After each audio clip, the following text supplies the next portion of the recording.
One thing that sucks about collecting sports jerseys is spending all that money on a jersey only to see that player get traded. But once in a while you get a situation where a new player comes in, they are playing really good, and they happen to be wearing the same number. And suddenly, your jersey has new life. But you still gotta get that old nameplate out. In today's video, we're gonna talk about how to strip a nameplate from a sports jersey. Our test subject today is gonna be an NFL Elite Authentic jersey using a straight stitch. But you can use these principles on any kind of stitch pattern for any kind of jersey. Let's not waste any more time and jump straight into it. Cue the bumper. Hey, who's got it better than us?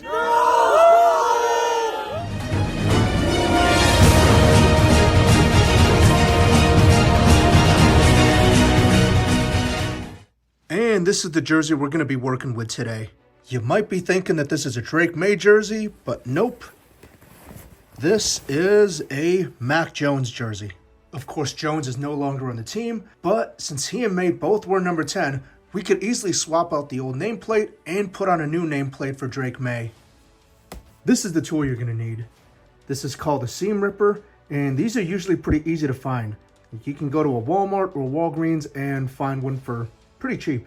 There's a couple ways to go about it, but this is what I usually do. Pull out the jersey ever so slightly, gently tug at the nameplate, see where the threading is, insert your seam ripper, and pull.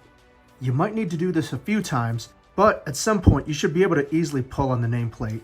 You don't want to damage the jersey, so go as slow as you need to. You can see on the inside that threading's starting to come undone. You keep going, and you do it slowly to not damage the fabric. I'm going to keep going slow, but you can see it's starting to become undone.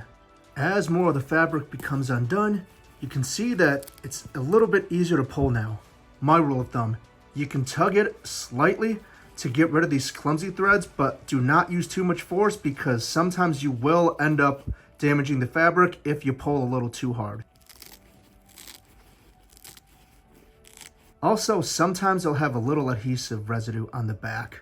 As you get through more of the jersey, becomes easier to pull. So what you can do is, get one or a couple threads at a time, pull it apart, and pull. Here's another one. Remove the thread, and pull. You can wait till you're all done, but sometimes I like to flip it inside out and just get rid of some of these loose threads. Slow and steady wins the race. Pretty simple so far. We're just repeating all the steps. Look at all that residue. Gotta clean this off later.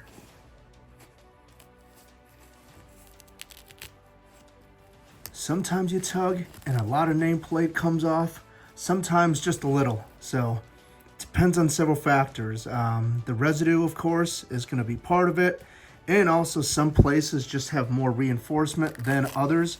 You notice that especially on the edges and the corners of the nameplate. But yeah, you see I'm still going through. Same process, slow and steady. That's the name of the game here, guys. Slow and steady.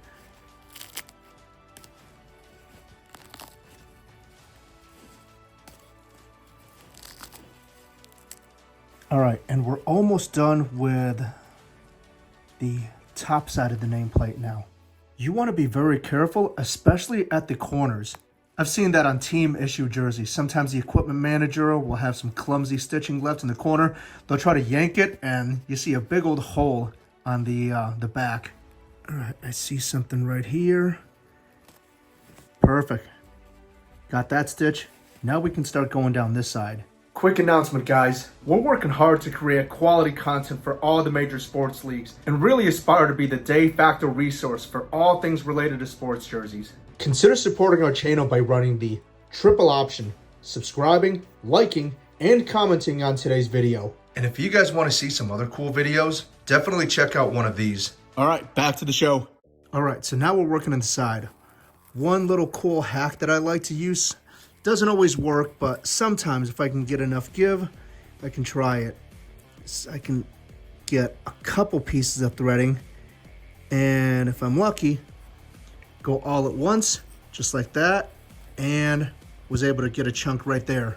Typically, when you work on nameplates, the more you get through, the faster it becomes, because once a couple sides no longer have stitching, it's easier to kind of pull the nameplate, you know, work at it from different angles, stuff like that.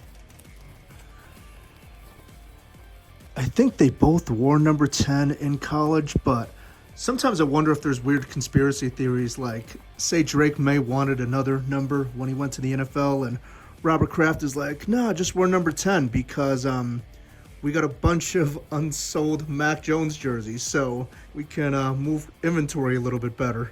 I don't know, what do you guys think? All right, 2 sides down. We're on our 3rd side, so again, moving to each new angle. Be careful not to rip anything. I know I'm beating a dead horse here, but theme of the video, guys, slow and steady wins the race. The other thing you want to be careful is with the overlapping of different panels. Like we've got the shoulder here, so there's a seam here, another seam. The nameplate is of course here. There's a lot of things intersecting, so keep that in mind. Last thing you want to do is move too fast, end up realizing that you undid the seam to a different part of the jersey. This is especially true for the bottom part of the nameplate because that seam and the nameplate, they overlap directly. When that happens, just try to tug the nameplate a little bit and try to find those loose pieces of thread and not work with anything that's too close. This thread here, I know it's part of the nameplate, so I can go ahead and safely pull. And there we go.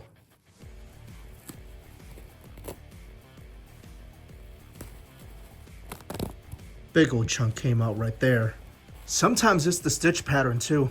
You got some manufacturers that stitch it on in a way that makes it really easy to undo. Then you got other companies that stitch it on there in a way that makes it not so easy. Same with adhesives too. Like you can already see some of the adhesive on the nameplate. I think some of this is going to be pretty easy to pull off, but there's some other sections where I think I'm going to need to do some hard scrubbing. Again, different lettering companies have different ways on how they apply name and numbers to jerseys. And we're almost getting to the end of this bottom section. Well, that last piece came off real easily. Now we try to find the loose thread again. There we go, right there. This side right here, this corner is really stubborn. Sometimes they'll do some extra stitching just to, you know, in certain parts, and this might be one of them. So what I did just right there, had to be really careful with that because there's another seam that is right there and directly overlap with the one that I just pulled. Now we're in the last corner. We'll just go, and go. All right, we're almost done, but this is not the part to be impatient because last thing you want to do is rip your jersey now. So these last couple stitches, let's go through very meticulously. Let's get that. Yeah, I'm not even going to bother pulling. I don't want to ruin this. There's the weak spot, I think. Let's pull, and look at that. Boom. Came right off. Here's the jersey. We're definitely going to have to do some cleanup on that. And look at that. Here's the nameplate. One rule of thumb, guys, because this material is so rare, sometimes for really short names, I'll actually just crop it and cut off the remainder for future use. So May is a slightly shorter name, so it's 4 letters. If I start on this side, I can maybe get a little bit here. This, you know, with only a small part being left over, there's probably not much I can do, but some teams, you know, when there's no obstructions, you'll see longer name bars, and in those situations, you can definitely cut off the extras and use it for a second jersey. We've also got to clean up the extra stitching, so it's going to be a lot. One piece right there. Flip it over, you'll see some more pieces. This is just stubborn threading. Then you'll just have to go through when your jersey's done and pull it out piece by piece. Sometimes it's hard to see from the inside, and you just flip it to the outside. All right, so the nameplate is off, but this looks pretty dirty, so let's start cleaning it. For the larger chunks, you can see that it's kind of come loose, and I can easily peel these back.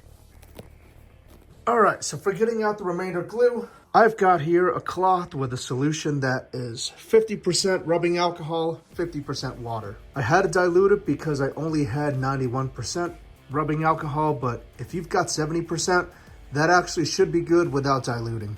You don't want to use too much force, but just blot and start to rub. And this is what the finished product looks like. As you can see, the water and alcohol mixture did a really good job of getting things out. You can still see some residue on there, but at some point I plan on getting a Drake-made nameplate, and I'm not really going to lose sleep because the back of the jersey is going to be covered up again anyways. And there we go, guys. That's how you safely remove a nameplate from an elite authentic NFL jersey. I'd love to hear your thoughts. Have you tried removing a nameplate yourself? What was the experience like? Let me know down in the comments. Anyways, that'll do it for today's video. Be sure to subscribe, like, comment, and turn on notifications for all the latest updates. Alright, we'll see you in the next one.